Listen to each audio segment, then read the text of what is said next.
Oh my gosh, that intro was like psyching me up. Like I'm ready to go. Boom. Good evening, everyone. My name is Rob Weiner. I'm the Deputy Director of Farmers Alley Theater, and welcome to our summer finale of Broadway Battles Championship Edition. That's right.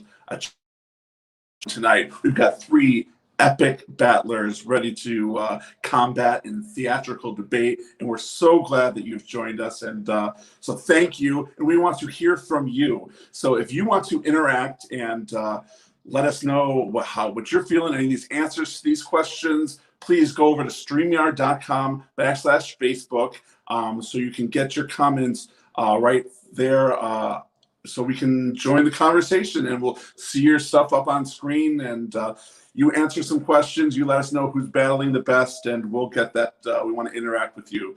And before I introduce my three guests, I want to give you, the audience, a sneak peek at our first Broadway Battles question and put those comments down below. So our first question will be, what is the best show that is set at a school? You know, there's lots of great picks here. We're going back to school, whether online or in person, and so we just thought a little back to school question there. There's lots of great shows to choose from. If you're like Jeremy Koch, our artistic director, probably Grease or Grease 2. Maybe something more obscure hits your mind, like do Black Patent Leather Shoes really reflect up? And on my favorite show set at a school, I did actually in high school, and it's called Up the Down Staircase, where I played teenage bad boy Joe Ferrone, complete with a leather jacket, a toothpick, and I carefully applied some stubble there, you know, when I was 15 years old. What are you going to do? Take away my lollipop? That was some lines there. So I did some lines there. So if you were around Portage Northern High School circa 1990-something, you got that. But, you know, underneath Joe's gruff exterior, there was a boy who couldn't read, but luckily his teacher dangerous-minded him, and his coming-of-age story came out with a positive attitude. But I digress. Thank you to my director on that, Mike Scheit. I digress. Luckily, so put your answer in the comment below. I see Wicked there, Nancy. I guess that's true. Wicked takes place at a school for sure. At least the first act, definitely.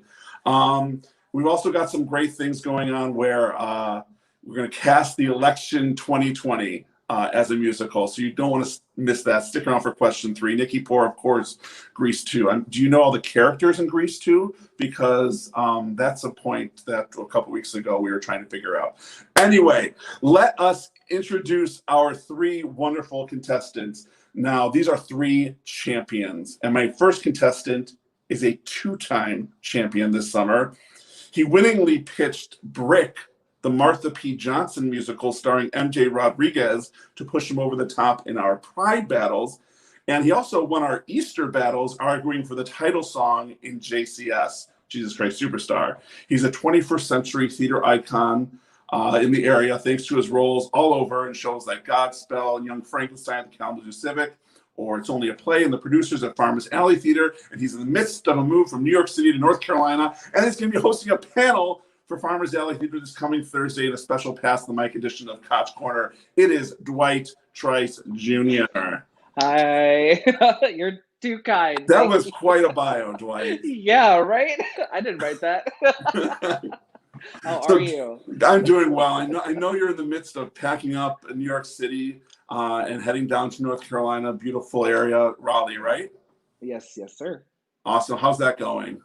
It's going well. Packing is definitely stressful as ever, but you know, it's going along. We're getting out of here in the next couple of days, and I'm really excited to kind of get into an open space and like run around a field. Right. You know. Well, I appreciate you taking precious packing time out of your Sunday evening to join us tonight. And I'm going to let you talk at the end a little bit to let us know what's happening further this week with that Share the Mic, if that's all right by you. Sure, of course, yeah. All right, well, let me bring in contestant number 2, if you don't mind. Our second guest won our summer kickoff edition of Broadway Battles, surprisingly winning a round where she used Mamma Mia as an answer.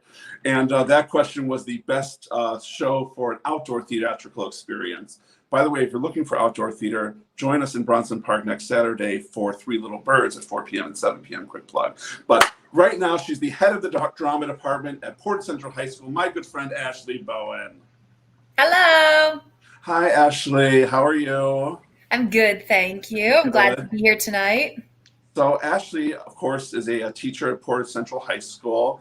And Ashley, how are the preps for online school coming? Honestly, I feel pretty okay about it. It's a lot of work, but teachers are ready to be back in our classrooms, even if they're virtual. So I'm ready. Awesome. Well, I wish you luck in the beginning of this very unique school year. And also, thank you so much for joining us. Thank you for having me. Our third contestant, fourth choice, one brother I have. He's sort of the big boss. He hasn't competed this summer, but he did have a couple of victories under his belt before quarantine, and he really has a lot to say about question number 3 when we cast the election. It's Farmers Alley Theater's executive director and new dog owner, Adam Weiner. Yes. So I know I'm like the third-rate whiner All the that you puppies. wanted to get, so I had to bring a puppy on here. Oh, 2 puppies. This is Ginsberg Hamilton Weiner, folks, the newest member of the making his small screen debut, and he's very excited for Broadway battles. Awesome. Well, Ginsberg, you don't give any points to your dad right now. Okay. That's not going to help. It's not going to help you whatsoever. Well, thank you for stepping in, Adam. What do you think about the competition tonight? I tell you, man, I have so much respect for these 2 former Huskies. I am honored to be chatting with theater about them. I love chatting about theater anyway, and with these 2 knowledgeable folks, it's going to be a fun evening with you, Rob. Let's get it on. I'm ready to celebrate the end of the summer here. Yay. Yes, well, wonderful. Well, before we get it on, Cindy has no regard for you, Adam. No, she just said hi to Dwight and Ashley before I introduced you. Okay.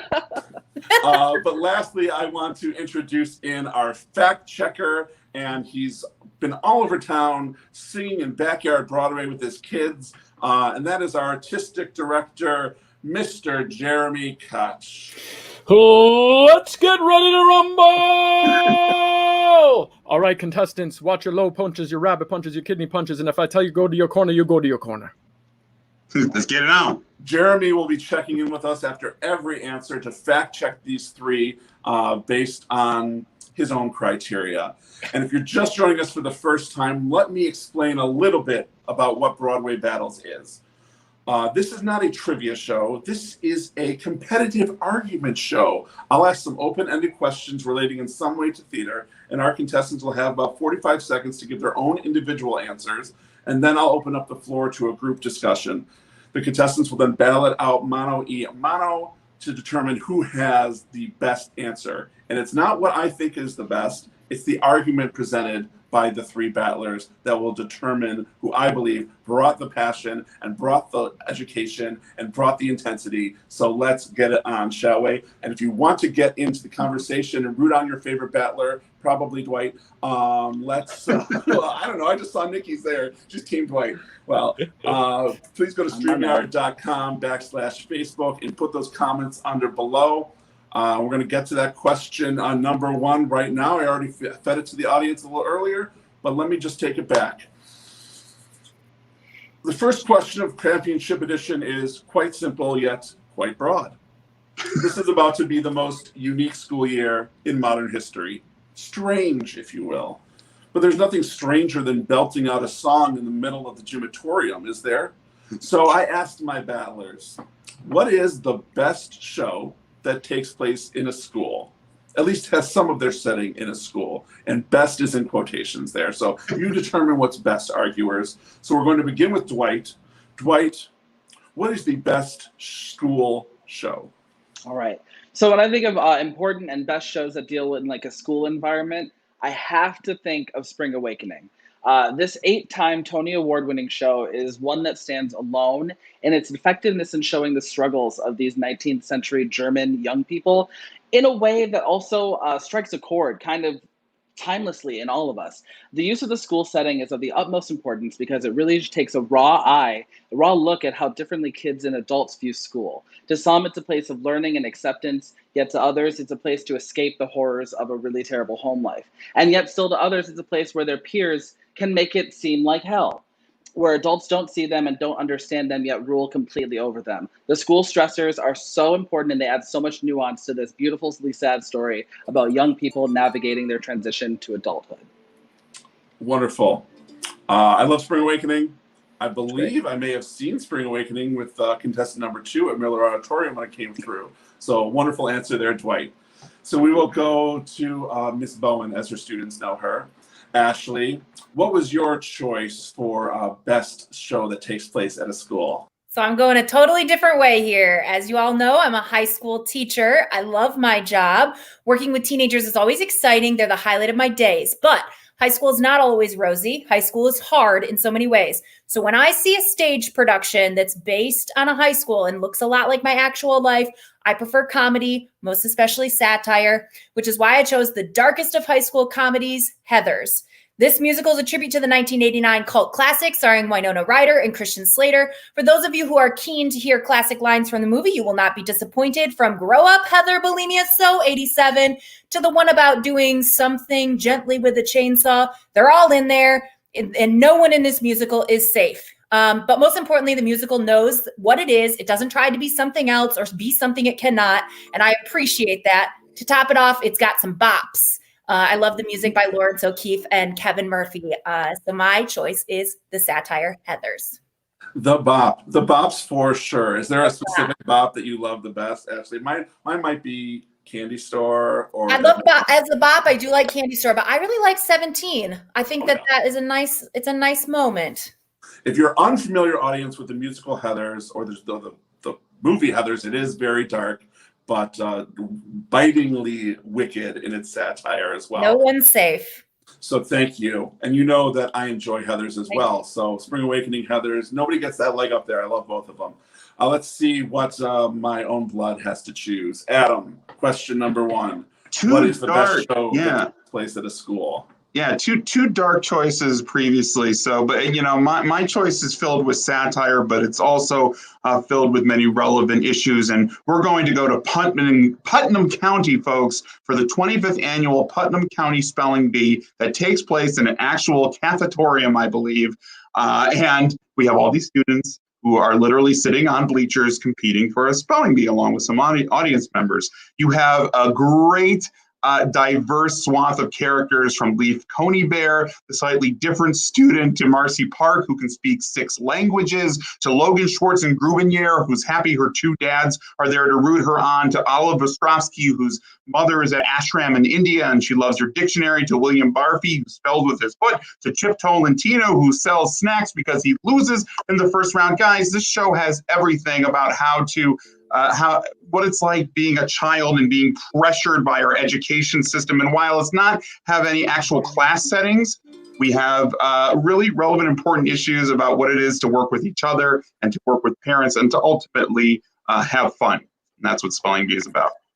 Another wonderful choice. So, and a show that I was in myself. That's right. It's the vice principal. Alongside my wife, Whitney, and yeah, so that was a lot of fun to be in. So 3 shows I all love. So there's no leg up from anybody there. So I'm going to open it up, and I'm going to start back to Dwight here.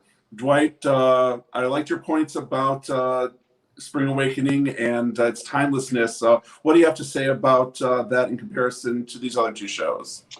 First off, those are fantastic answers, and I toyed with both of them because they're great. What I think sets Spring Awakening apart, though, is that it really, there is a lot of places where there's heavy satire that can be taken out of the high school experience, the school experience. But I think that by taking this kind of really serious look at it, it settles it somewhere deep inside you and translates, I think, between like humans. Everyone's gone through adolescence. Everyone has had their coming of age, coming into their own sexuality, their own whatever.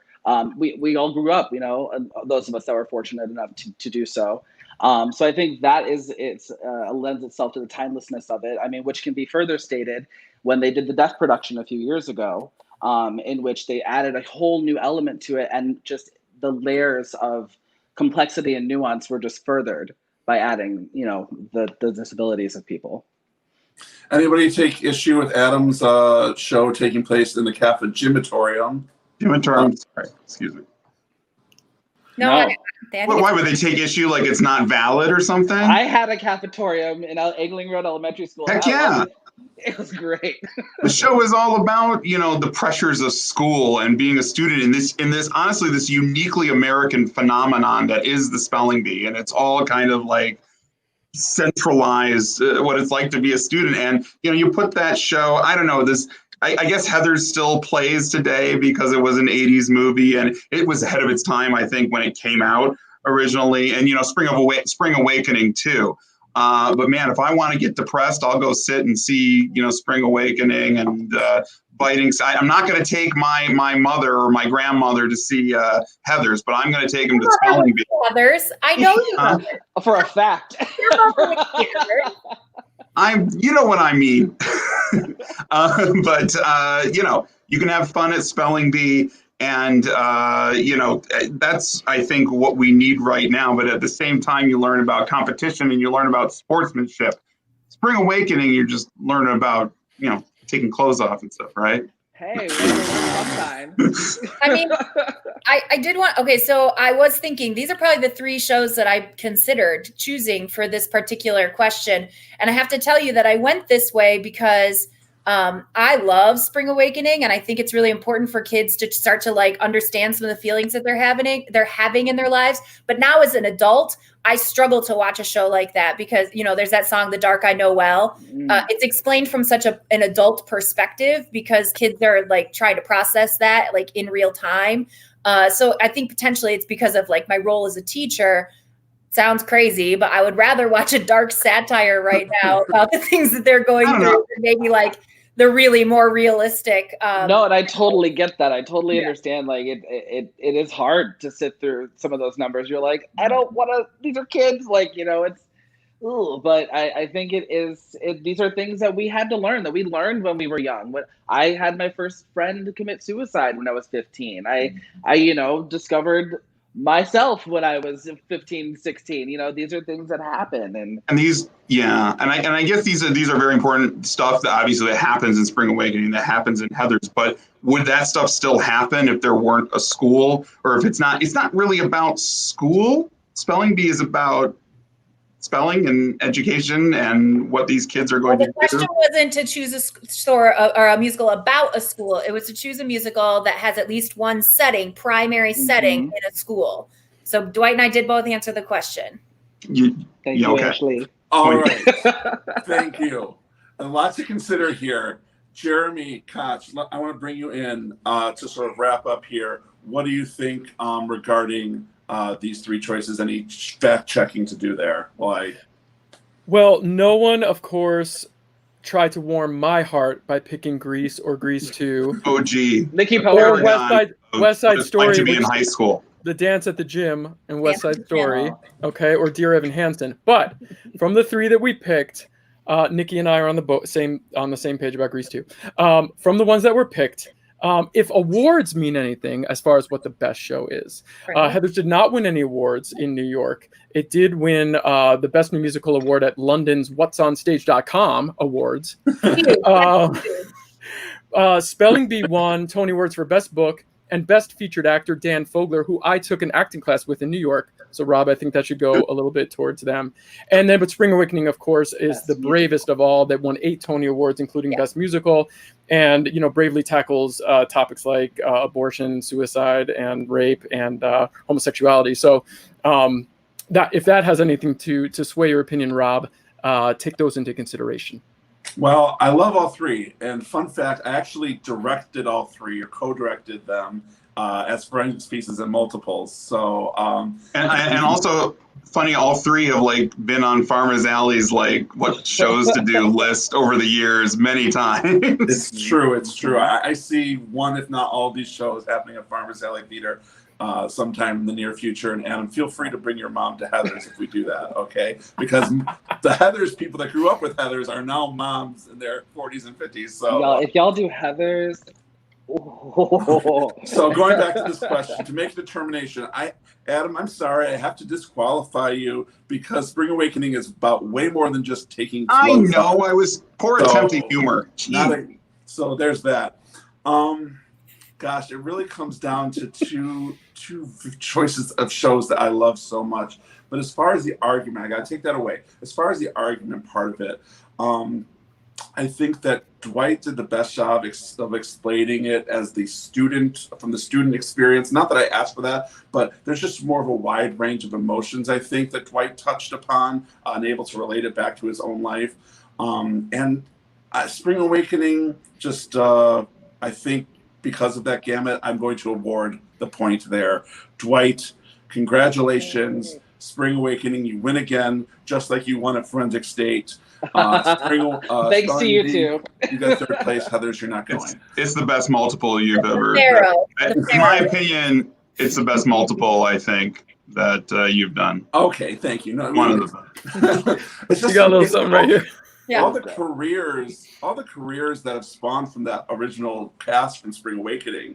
When you talk about Leah Michelle, Jonathan Groff, obviously. John Gallagher Jr. John Gallagher Jr., Skylar Astin. I mean, that's a lot of people that come from, and they were all unknowns basically when that began. So congratulations. And remember, did I make the right decision there? What do you think? Comment below. Go to StreamYard.com/Facebook if you want to join in with us. Let's move on to question number 2. All right, folks.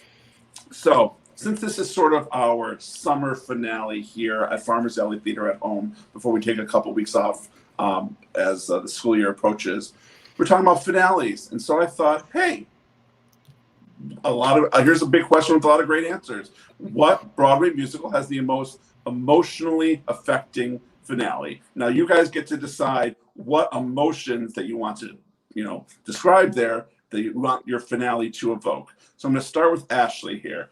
Ashley, what musical has the most emotionally affecting finale? Well, I went with a choice that maybe not everybody knows, but it's very close to my heart. An effective finale does not happen in the final number of a show. I tell my students, it doesn't matter if the audience doesn't love the characters before we get to the end. And the musical Big Fish has one of the most beautiful finales of all time in the song It All Ends Well.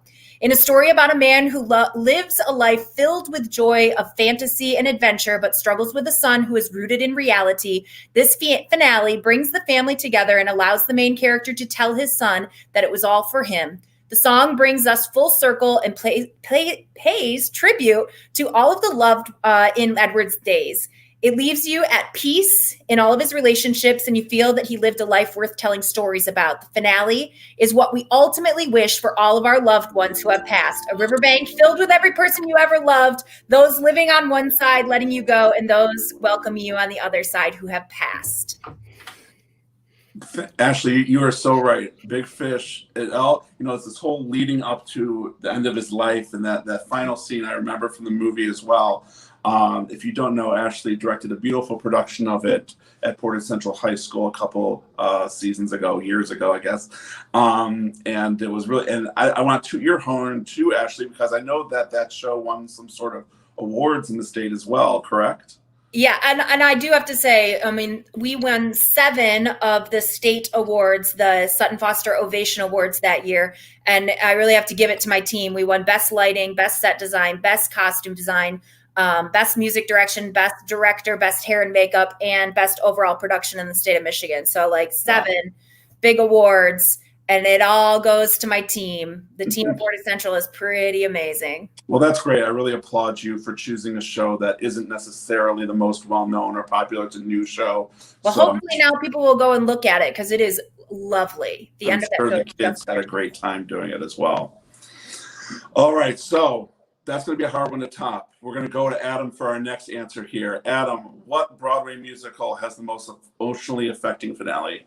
Well, I took this answer quite literally, and my choice actually is the last minute 30 of a show. And a show that, like Ashley's, not too many people know about, theater people know, but that is the musical Parade. Written by Jason Robert Brown about the life of Leo Frank and his railroading into being wrongly convicted of killing a little girl in Atlanta in the early 20th century. The finale of the show is Leo's wife, and she's singing a solo after everything's happened and Leo's been hung, even though his sentence was commuted. A lynch mob found him, and she's singing about that it's okay, that things are going to be okay, I will be okay, and it's just this solo, and then it swells, and you see the entire cast come out, and one of the other characters, one of the younger actors who plays a young boy, he's, I believe, in a military uniform, and he starts singing the same chorus that we heard at the beginning of the show, singing about the old red hills of home. I'm going to fight for the old hills of Georgia. So it shows how far we have to go, everything that's happened in the events of this show. And in addition to that, we have this small little exchange between Leo Frank and the little girl he supposedly killed. And it's kind of like a whodunit. Like, we never know what actually happened. And all it is she says, Mr. Frank. He says, what is it? She says, Happy Memorial Day. And that's it. Chorus comes in. And that's the end of the show. My heart, every time it gets me when I hear it or when I see it. Yeah, we did Parade. Obviously, you know, I was in the cast. Kathy Muley directed that in our second summer at Farmers Alley Theater. And it ends, yes, with that lynching of Leo, and that was emotional every single night. Just beautifully bookended. Yeah, like you said, by Jason Robert Brown and Alfred Urey, who did the book. Yeah. With those sort of like, it starts at the beginning of the Civil War, and then this World War One. I could say, well, I won't say anything else because I don't know what Dwight's going to say. So. All right. All right. Well, wonderful, Dwight. We're going to go to you next for the final question, final answer here. What Broadway musical has the most emotionally affecting finale? Great. So I could not agree with Ashley more, and I really think that a chorus line gives this to us. Marvin Hamlish and Michael Bennett write a sweet love letter to us with this ending. You get to see all the motifs of dance that everyone has watched the cast toil over the last hour and a half turned into this beautifully intricate dance piece. You hear the musical number one for the first time in its entirety in all its glory after being teased and deconstructed the entire show. You get, every actor gets a beautiful last moment with the audience where they're acknowledged and they're able to say thank you. And you get, like I said, that last dance number leads usually into a giant standing ovation. There's this beautiful kick line. Everyone is triumphant. And I just don't really, it also factors in that it's the bows. I just don't really see a more perfectly built and executed finale that exists. Dwight, you are so right. That finale is iconic in the history of musical theater. Now, you were in a chorus line, weren't you? Yeah, I was. Yep. Mm-hmm. And so what was it like performing? And did you have like the gold tux and everything for that? Yeah, we were lucky enough to have like really close to the original Broadway costumes as possible. We had the gold tux, the top hats, like everything, and it was cool. It all it was kind of weird because you kind of stepped into it, like snapped together. It was funny, but it was just that moment of going out and one and just like doing that whole dance, getting that that feeling of I don't know, accomplishment that, you know, we actually get to do this whole dance piece for everyone. Everyone gets to see the big chorus line, the iconic moment. I don't know. And then the kick line at the end. Can you do a high kick for us right now? Maybe not right now. Let me stretch a little bit. Yeah. If you haven't yet, if you have, I have my brakes on. Nice. For those of you who didn't think you were going to do that on this stream, for those of you, if you have Amazon Prime, there's a wonderful documentary about the casting of a chorus line called Every Little Step. And, oh, hey, Ashley. Ashley, yes, we did. And that's a really wonderful watch if you're really interested in the casting process and what's it like to be a New York City actor, you know, different levels of fame that some of the people walking into that room have. It's really, really wonderful. So audience, who did they miss? You know, what shows have a finale that you just are heart stopped by? Let's bring everyone back here for some group discussion. And Ashley, why don't you lead us out here? What do you have to say to these two guys and their picks? Well, I have to start by saying I do love a chorus line just because of I think the music plays really well into the storyline and then it comes back full circle. Oh yeah. Parade is probably one of my favorite musicals of all time. So I'm now speaking for my opponents, but the point is I do think that they made really good choices. I really like that Big Fish and Parade are standing here in this conversation because they're both flops on Broadway. I don't know why. It was kind of a personal choice for me, as I bet for you too. Yeah, and Big Fish, interestingly enough, came out the same year as Mamma Mia, and it was right during 9/11, and I think people didn't want to see that. That was not what they were looking to see. But for me, again, it's just so it's everything you hope for your family members that have passed along. That the people that are left here will allow them to go, and they're ready and they're at peace. But that every person that they met and cared for them in their life is waiting for them on that other side of the river to bring them in. So it's just a really beautiful ending, and so that's why I chose it. Talk about the emotions of that these finales stir up for you. I mean, for me, I'm always teary-eyed at the end of that particular number, but I also just feel really at peace because there is a lot of turmoil in terms of the relationships throughout the show, and everybody just kind of leaves on good terms.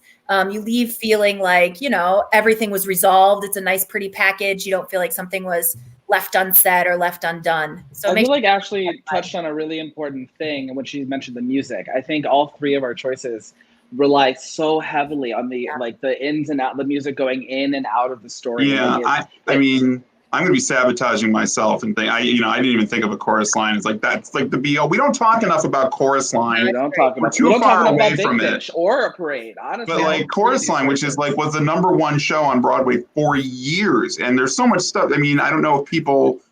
The millennial, Ashley, your students, if they know about chorus line. I mean, I am one of Ashley's students from way back in the day. That was like. I mean, I was still a student at the time, so like. True.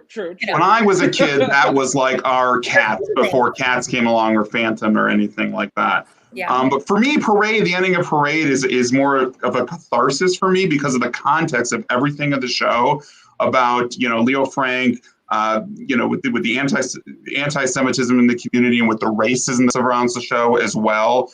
And then you think about what happened after everything. He wasn't, what was I going to say? I mean, World War I in this country happened after that. The Anti-Defamation League happened because of the Leo Frank case. And I guess that's what it gets to me. And then you just think about it, that it really is about these two people connecting and finding each other, Leo and Lucille Frank, and how devastating you feel, but that I know chorus line doesn't necessarily have the same like intense high stakes of like being hung at the end, but I will say that I think you do get a similar catharsis. I mean, at the end of the show, you book. Like for an actor, that is life or death. Some people's unemployment, like if you watch Every Little Step, the woman who played Bjork Lee's original part of Connie in the show literally was on her last week of unemployment when she went in to audition for a chorus line. If she didn't book this show, she wouldn't have any money. And not having money in New York City is a scary thing. That can mean life and death for some people, So, I mean, I think that at the end of the show, you get that big moment. Everything's glittering. Everything's gold. Everything's amazing. It's amazing. It's beautiful. Interesting. I do want to say one thing. Like I see some similarities, which is interesting between Chorus Line and Big Fish, because the characters do find comfort in feeling that people have heard them, that they're being seen. Because finally, at the end of Big Fish, Edward feels like his family finally sees him for who he is, and same with, Chorus Line. You don't quite get that satisfaction in Parade, but I know there are other, It happens in other places. Yeah. These are three great choices. Audience, who do you think has the best choice? Put it in the comments below. I'm surprised we could have gotten a Les Mis finale. West Side Story, forget it. I mean... I'm not a Les Mis. I'm not going to choose Les Mis. What about, I'm not a Les Mis. I'm sorry. I'm not a Les Mis. How about, I know one show that you are, Ashley. How about a Blood Brothers?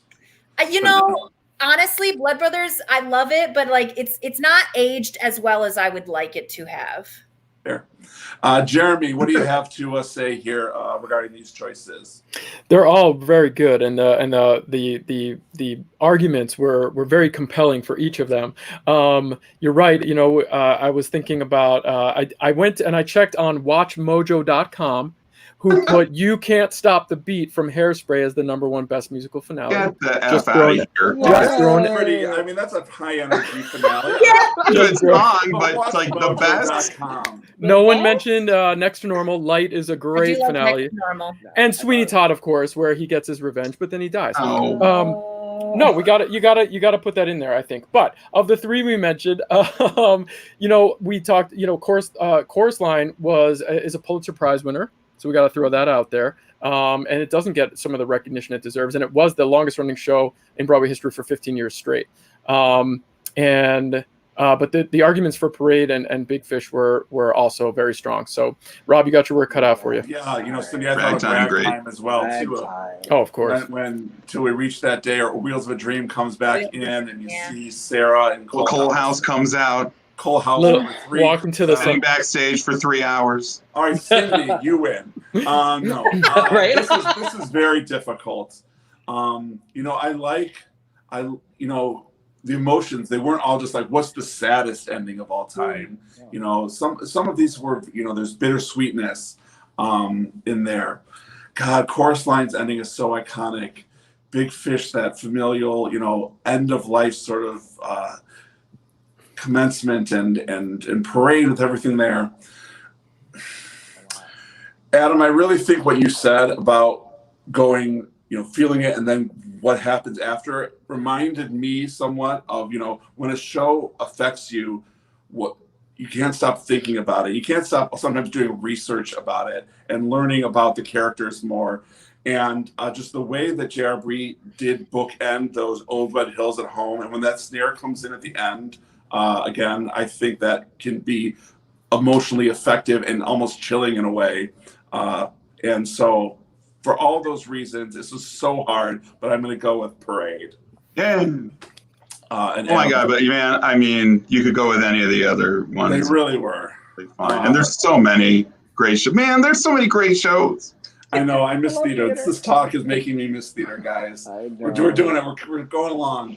Funny enough, something came on my time hop yesterday with, we were on a cruise like a year ago watching Hairspray on the cruise. And I had video of Margaret. It's not the best finale. Well, there you go. So. Okay, we're on to our third and final question. Dwight with a point, Adam with a point. Ashley, you're going to be first up to get on the leaderboard here. And this is who buckle up, folks. I don't know if you guys all realize this, but it's an election year. I know you haven't heard anything about it. Oh, God. Say that voting is super important. We hope everyone out there who's running makes a voting plan and cast their vote this year. Use your voice and participate. So with the DNC just finished and the Republican convention starting tomorrow, those are pre-produced shows. And I thought, well, let's pre-produce a show of our own right now and cast your theater version of the 2020 election. And we are going to begin this time with Adam. Did we get more than 45 seconds for this? Yes, we'll give you your time. A little bit more. We'll give you 60 seconds. Okay. Jeremy's going to start you with 60 seconds, and then we will continue. You'll have lots of group discussion. So, Adam, you give us your long dissertation here. It's not a very long. I'm very proud of this casting. So, I didn't go into synopsis, but I'm very excited for this new musical called America's Choice, a new musical. This is a music by Stephen Flaherty and lyrics by Lynn Ahrens, of course, who know about grand, epic, in some ways, American political musicals. Also additional lyrics by Randy Rainbow.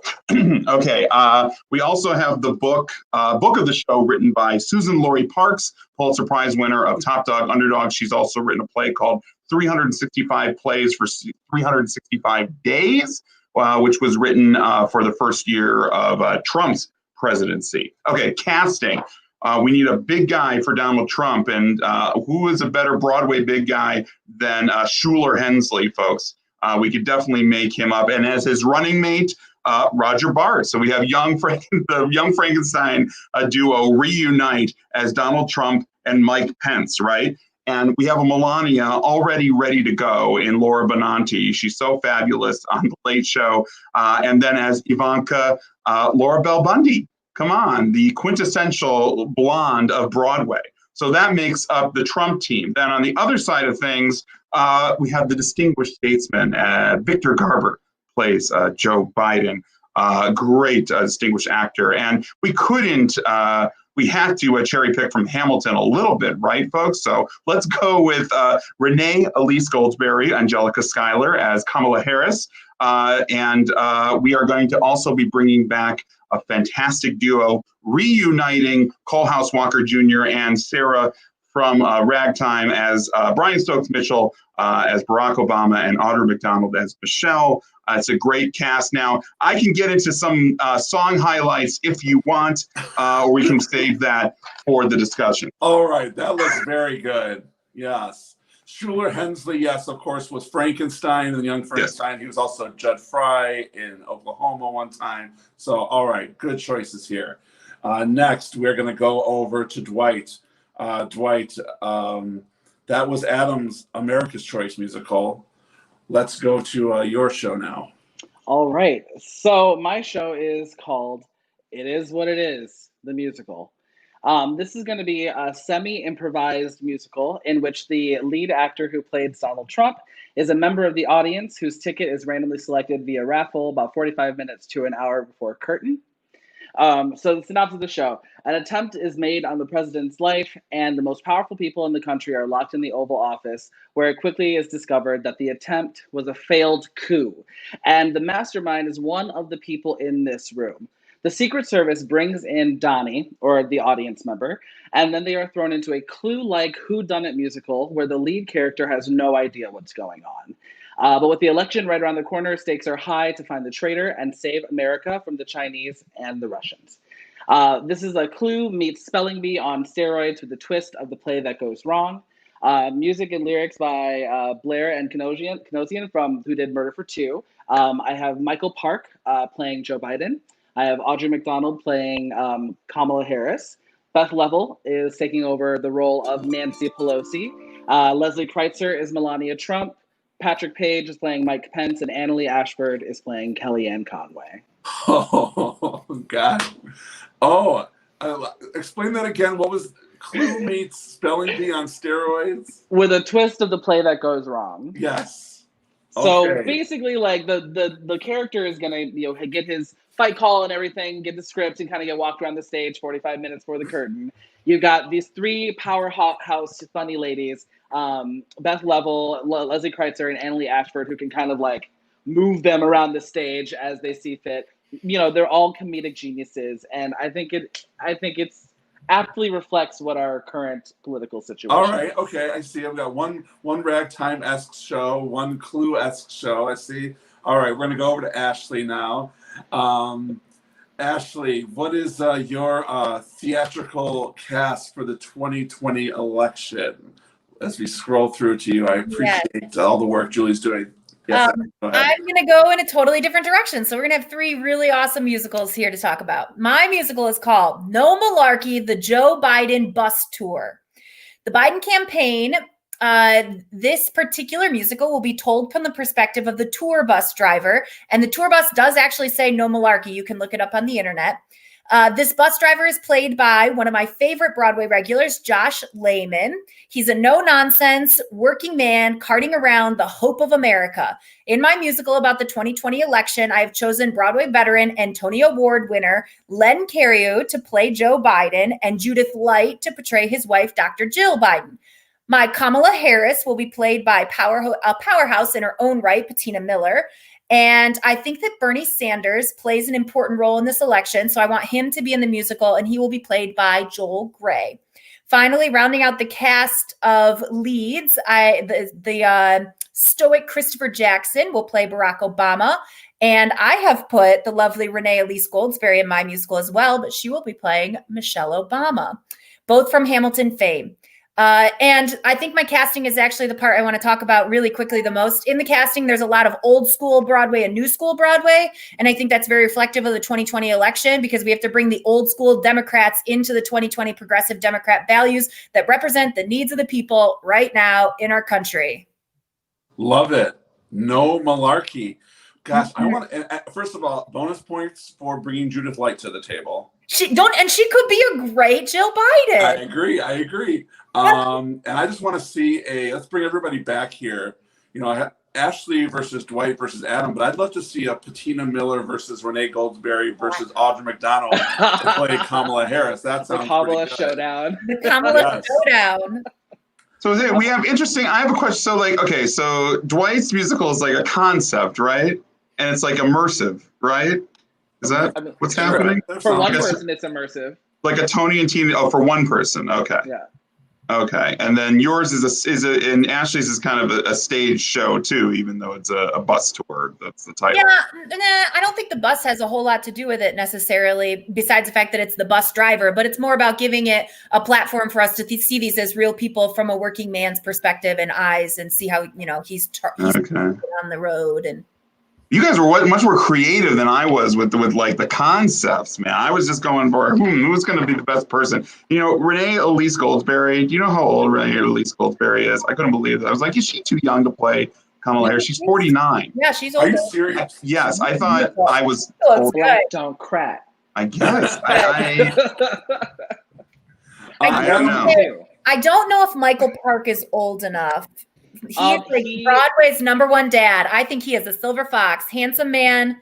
I'm not quite sure he looks old enough. I think it fits well within the theme of my concept of my show. I don't think he necessarily, has to be the right age. I think it might be funnier if he doesn't. He also does. Have you looked at him like flat on? He looks kind of like Joe Biden. I spent a lot of time like looking. I think he's a little handsome for Joe Biden, but I mean, 20 years ago. No offense to Michael Park, I had to look him up. And then I recognized him immediately. He's like Broadway's dad From Dear Evan Hansen. He's the dad. He's also on Stranger Things. He, really funny, and I think he's a great part in Stranger Things. You had some musical numbers, Adam. I think. Yeah, I'd like to. I have just the highlights here from the libretto here. I just like to let you know. So some memorable song highlights. We have Donald Trump sings "Tweeting at 4 a.m. on the toilet." That's kind of like get dressed in your pajamas in the Grand Salon thing. Oh my gosh. Okay, we have the Trump children will sing like "Two Losers and a Princess." I have. This will be a great Act 2 patter number between Melania and Michelle called First Lady Blues. We have a great little... Just a call and response number? That's right.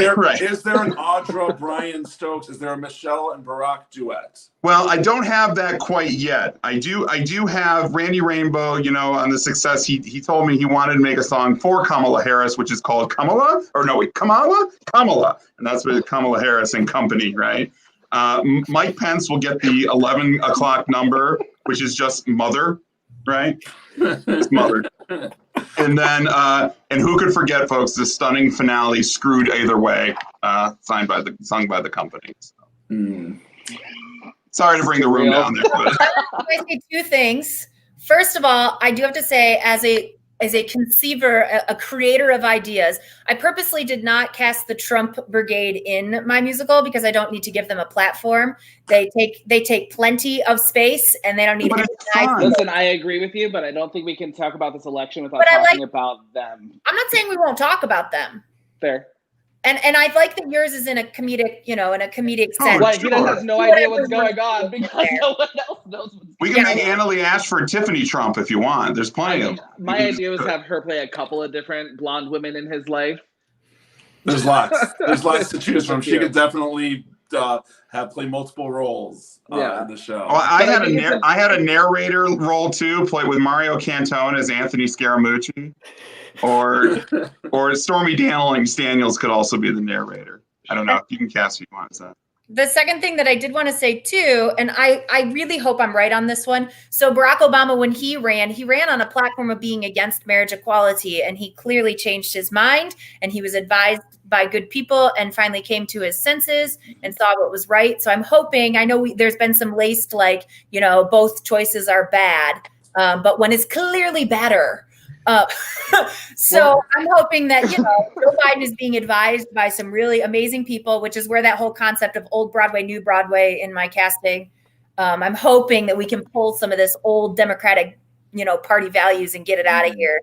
And these were all excellent choices. Lots of great casting notes. To not get too political, but to piggyback on what Ashley says, I do think that we need to allow people the ability to change their mind and educate themselves, and then not shame them when they do make that choice into learning more and being better.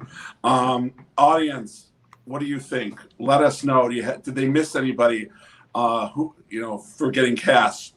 Who's playing Mayor Pete in this musical? Ben Platt. Who could play Ben Platt. Yeah, Andy Mientus.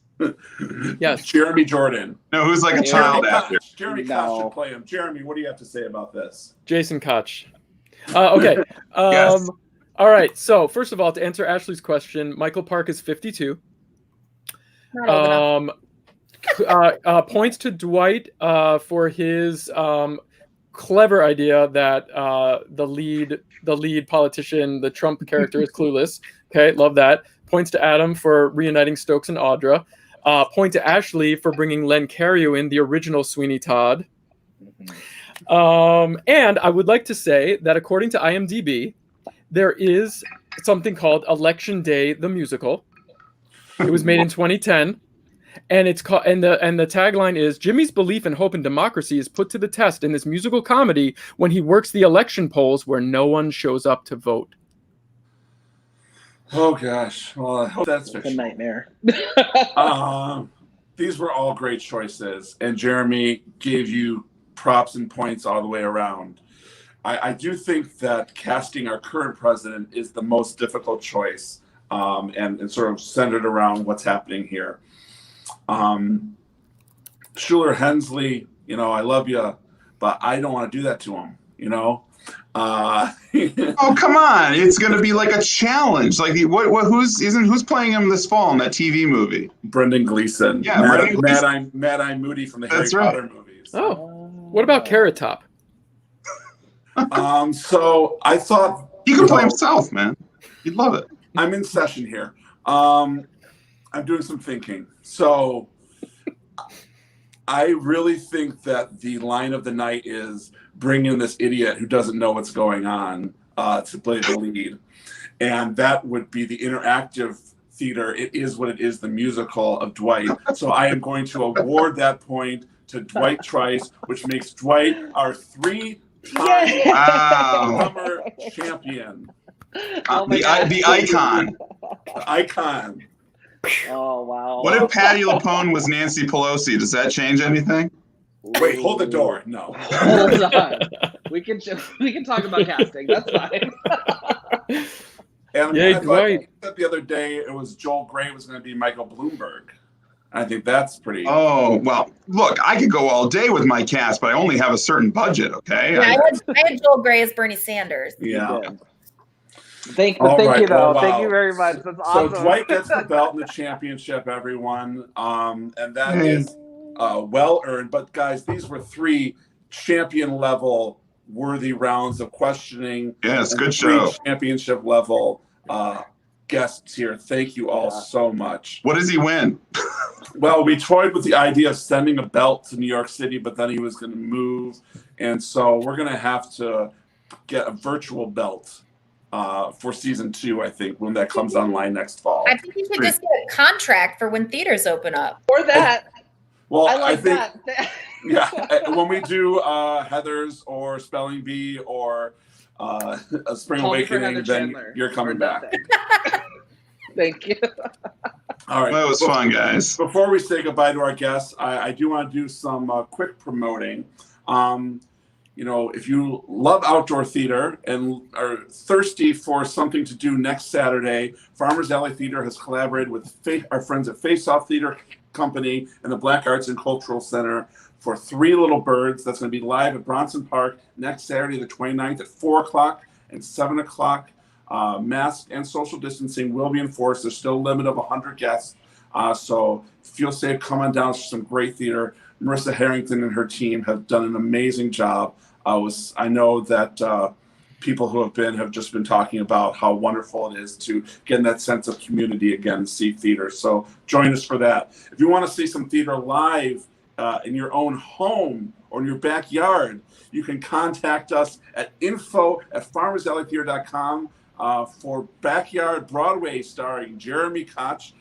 Jeremy, talk about what you've been doing at folks' homes for the last few weeks. Yeah, well, based on the show that I did with my kids, Jason and Carly, for New Year's Fest, we sort of had a nice Broadway review program already lined up, and I pack up the car with speakers and microphones and a little soundboard, and we go and we drive to someone's house. We go usually in their backyard, and we get it all set up. We get the sound ready, and we sing some Broadway tunes from classics to contemporary. You've got the kids handling Hamilton, and I take the golden era stuff. It's a little something for everybody. It's about 45 minutes, and you can have up to 10 of your friends come and sit, socially distanced, of course, and it's a really nice time. And since we can't bring people to our theater, we thought we'd bring the theater to them. Yeah, so contact us at info@farmersalleytheater.com if you'd be interested, and we'll see if something opens up on our schedule. I know we've got maybe just a handful of dates left, but we're going to be running that through September as long as the weather holds out for us. So thank you, Jeremy. Thank you. Then this coming Thursday, the Koch Corner, Jer, is going to pass the mic to Dwight Trice, and he's going to be leading a panel Thursday evening. And Dwight, why don't you share a little bit about what's going on this Thursday? Sure, yeah. So on this discussion panel that I'm hosting, we are hopefully going to be having a really open and honest conversation about the Black Lives Matter movement kind of as a whole. And specifically, we're going to be talking about the Black experience in Kalamazoo as it relates to theater and volunteers and kind of what it looks like going forward, how we're going to cultivate and create our own spaces, safe spaces to work and to play, how COVID has kind of affected every aspect of everything we love to do and what that means also going forward.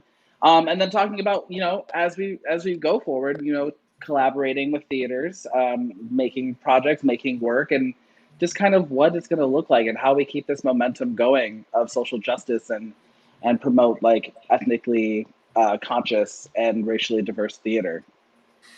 We're so thrilled to share that mic to you, Dwight, because all of us at Farmers Alley Theater do believe that Black Lives Matter, and that is important, and that we're trying to do better. Can you let us know who is going to be joining you on that panel? Right now, we've got several really amazing panelists. Marissa Harrington is on there. We've got Aretha Staten. There we go. Anthony Hamilton, Ryan Singleton, and then Tony Mitchell, and then myself, of course, as well. Awesome. And that's going to be this coming Thursday night at 8 o'clock. Please consider, if you enjoy what we're doing here, supporting Farmers Alley Theater in any way, go to farmersalleytheater.online/give. You've all been so helpful in supporting us, our gifted artists and our valued employees. It helps so much. Thank you. I do want to thank my three contestants, Ashley, Adam, and Dwight. Ashley, anything you want to say before we sign off here? Nope. Just good luck to all the teachers and students out there. And just remember that we can learn this way. You just have to be open to it. That's right. Adam, anything there? I would say tell that to my 5 and 7-year-old, Ashley. I don't know. 5 and 7-year-olds are the best, man. You can tell them just about anything, and guess what? They'll believe it. Mm-hmm. It's whatever your word for that. That's what it is. No, this is great, guys. This was great. I want to thank Jeremy as well for stopping by, and thank Julie Nemitz for working the switchboard behind the scenes, showing your comments, bringing us all to light. Thank you so much, Julie. You make the world go round here online for us. And just thank you for watching. We're going to be here. We've got some really cool inventive plans for fall that we're looking to share with everyone very, very soon. And absolutely, Jen, support local theater, support your organizations. We're doing our best here, and thank you again for joining us, because this sparks joy for us. So for all of us at Farmers Alley Theater, to all of you, have a wonderful night. Thank you, and have fun going back to school all. Take care. See you guys later. Thank you. Bye. Dwight the champ. Hey, Dwight. Yay, Dwight.